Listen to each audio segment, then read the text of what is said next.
तुम्ही काही करू द्या, किती प्रगती करू द्या, तुम्ही त्या चपात्या काय झेरॉक्स करून खाणार नाही. अरे तुम्हाला अन्न निर्माता, हा जगाचा पोशिंदा, हाच तुम्हाला जगवणार आहे. आणि आज हा जगाचा पोशिंदा दुर्लक्षित आहे.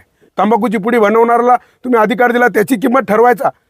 10 वर्षापूर्वी तंबाखूची पुडी होती 20 ग्रॅम आणि होती 4 रुपयाला.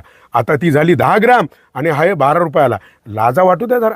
म्हणजे ती वस्तू कमी झाली आणि दाम दुप्पट. आणि माझ्या शेतकऱ्याचा टोमॅटो तुम्हाला कधी रुपया किलोनी, कांदा रुपया किलोनी, 2 रुपये किलोनी. अरे म्हणून मी सांगतो, स्वामीनाथन आयोग माझ्या शेतकऱ्यासाठी मान्य करा. आम्हाला नको जास्त पैसे, नको 1000 रुपये जाळी. आम्हाला हवंय जेवढं आम्हाला त्याला मजूर लागला, फवारण्या लागल्या, त्याला सांभाळण्यासाठी त्याची मजुरी, त्याच्या जमिनीचं भाडं असं धरून त्याला जी किंमत येईल त्याच्या 1.5 आम्हाला किंमत हवी. म्हणजे एक जाळी बनवायला आम्हाला जर 100 रुपये लागले ना, तर माझ्या शेतकऱ्याला फक्त 250 रुपये पाहिजे. काही नको रे. आणि तुम्ही सगळं खाल आणि तुमच्या चुकीमुळे आज तुम्ही विष खाऊ राहिले. जर तुम्ही शेतकऱ्याला चांगली किंमत दिली, मग तो निंदायला मजूर लावेल. आता तो तणनाशक फवारतोय. हे तुम्ही पेरलंय.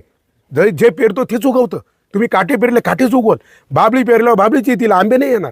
आणि जर तुम्ही आंबे पेरले ना, ह्या जगातली कोणतीच ताकद तुम्हाला आंबे खाण्यापासून रोखू शकत नाही, कारण त्याला आंबेच येतील. पण तुम्ही जे पेरताय तेच तुम्ही विष खाऊ राहिले. आणि मग आता प्रत्येक 10 लोकांमध्ये एकाला कॅन्सर आहे.